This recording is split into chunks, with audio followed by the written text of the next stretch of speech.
देखिले ए शागटी भारी स्वास्थ्यप्रद आगुरी आम ए विषय आलोचना करते आम बारे शाग गंडाक राति पाइले तोलिबी बोली मु भाविथिली हेले राति पाइला बेलू अवस्था देखंतु सबु गछ को ताड़ी तुड़ी से बारहा माने कौन करछंती सेइथिपई कुहा जाय पलमे परलय होएगा काली कथा किए देखिछि से बारहा जनित दुखरु मन को भुलई मु पिजुली फुल रे लाखी गली केते सुंदर ए पिजुली फुल को तारकसी गहना ठु कम नुहे मु सेई कथा भाबुथिली आमे तो समस्त पिजुली खाइबारे व्यस्त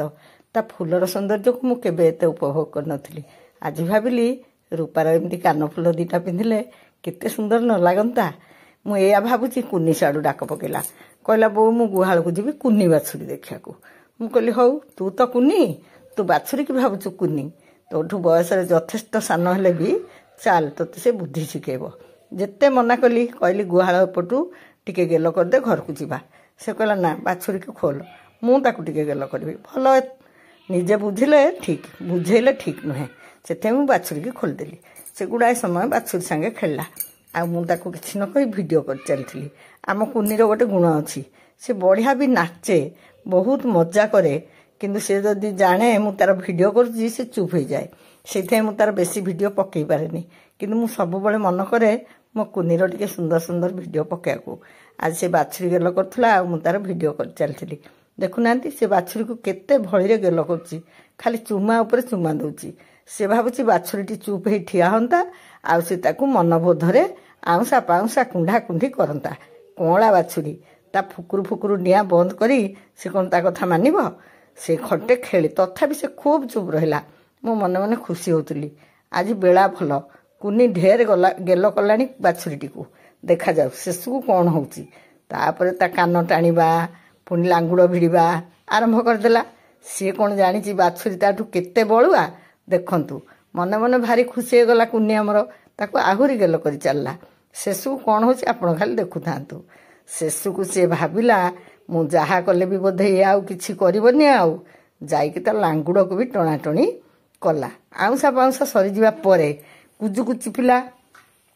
आउ मु टिके आगुआ कहितली हाँ एबे तो से टाणीबो आउ से जो लांगुड़ को चटर पटर करथुला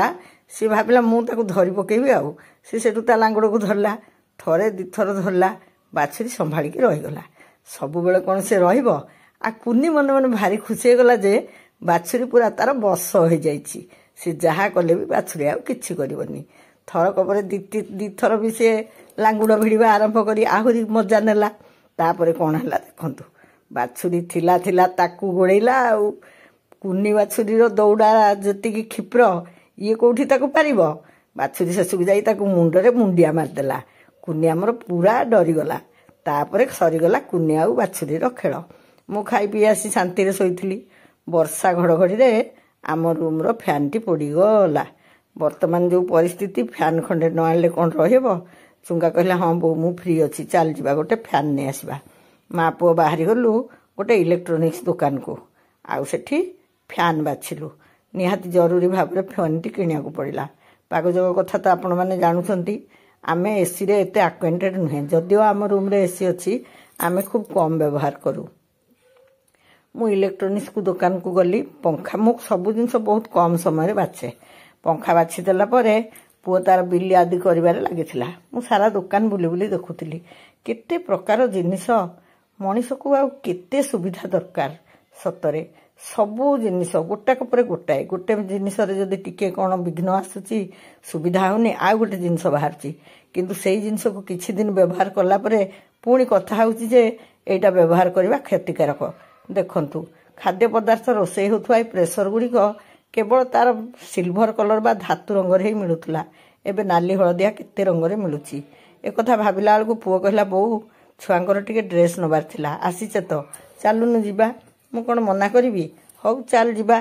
तापर जाय हम ड्रेस बाछिलु मा पुओ दिहे बाजार रे गुडाई बेल लागिला छुआंकर ड्रेस बाछिया को आम सब छुआंकर एका ड्रेस आनिले बड़ झमेला हुए काहार माप ठीक हुए काहार हुए ना आ धर तीन जनकर गोटे प्रकार हला आउ जनकर अन्य प्रकार कले से कोन मन दुख करबनी एमती हेई गुडाए समय मा पो को ड्रेस बाछिया को पड़िला ड्रेस बाछि सारला परे आमे जाई बिलिंग ऑफिस को जागा को गलु मु टिके बाहर बगीचा आड़ को अनौथिली ସେଇଠି ମୋର ଜଣେ ସବସ୍କ୍ରାଇବରଙ୍କ ସାଙ୍ଗେ ଦେଖା ହେଇଗଲା ଆଉ ତାଙ୍କ କୁନି ଛୁଆଟି ମୋ ପାଖକୁ ଡେଇଁ ଆସିଲା। ମୋତେ ଭାରି ଖୁସି ଲାଗିଲା। ତାପରେ ମୁଁ ସେଠୁ ବାହାରି ଆସିଲି। ବାହାରେ ଥିବା ଫୁଲକୁ ଦେଖୁଥିଲି। ଏଇ ଆମ ସଦାବିହାରୀ ଫୁଲ ମ ଦେଖୁନାହାନ୍ତି ତାକୁ କେତେ ରଙ୍ଗରେ କରାଯାଇଛି। କୌଣସି ଜିନିଷକୁ ପ୍ରାକୃତିକ ଢଙ୍ଗରେ ରହିବାକୁ ଦିଆଯାଉ ନାହିଁ କାହିଁକି? ଏଇ କଥା ଭାବି ପୁଣି ମୋର ମନ ଦୁଃଖ ହେଲା। ମୁଁ ଭାବିଲି ମୁଁ ସବୁ କଥାରେ କ'ଣ ଏମିତି କେବଳ ଦୋଷ ଦେଖି ଚାଲିଛି ନା କ'ଣ? ମୋର ଏସବୁ ଭାବିବା ଭୁଲ ନା ଠିକ୍ ଆପଣମାନେ କହିବେ। ସବୁ ଜିନିଷରେ ଆମେ ଆମର ବୈଜ୍ଞାନିକ ବୁଦ୍ଧିକୁ ପୂରେଇ ତାକୁ ଅଲଗା ପ୍ରକାର କରିବା, ଯେଉଁ ଫୁଲ ଅଛି ତାକୁ ଆଉ 5ଟା ରଙ୍ଗରେ ବାହାର କରିବା, ଏସବୁ ମୁଁ କାହିଁକି ପସନ୍ଦ କରିପାରୁନି? ଏହା ମୋର ଭୁଲ ନା ଠିକ୍?